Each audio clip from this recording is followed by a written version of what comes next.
Ginawaran ng parangal sa Camp Crame ang ilang pulis na nagpamalas ng katangi-tanging galing sa pagtupad sa kanilang tungkulin. May ulat on the spot si Michael Fahati. Michael?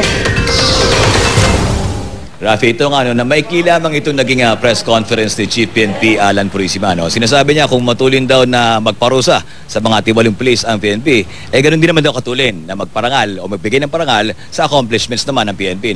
Ilan sa mga accomplishments nga na sa itong linggo lamang ito, pagkaka-arrest ng isang Pilipina na asawa ng isang Koreano na sangkot naman sa grupo ng kidnapping ng mga Korean nationals. Itong Pilipina kasi may asawa din itong Koreano.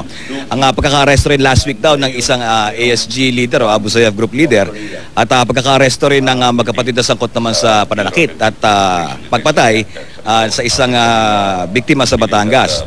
At pinarangalan din ilang pulis na tumulong dito sa pagkapaanak naman sa isang buntis sa loob ng bus sa Tarlac. Ang modus daw itong kidnapping, nabanggit kanina ng AKG. Sinasabi nila itong Pilipina na may asawang Koreana, mag-iimbita raw ito ng mga Korean nationals na as turista dito sa Pilipinas, tapos magpapanggap naman silang turista at matapos nga makuha ang loob na ito, biglang kikidnapin na. Pero matuloy lamang ito, kinabukasan na-release din sa matuloy nilang pag-aano ng ransom.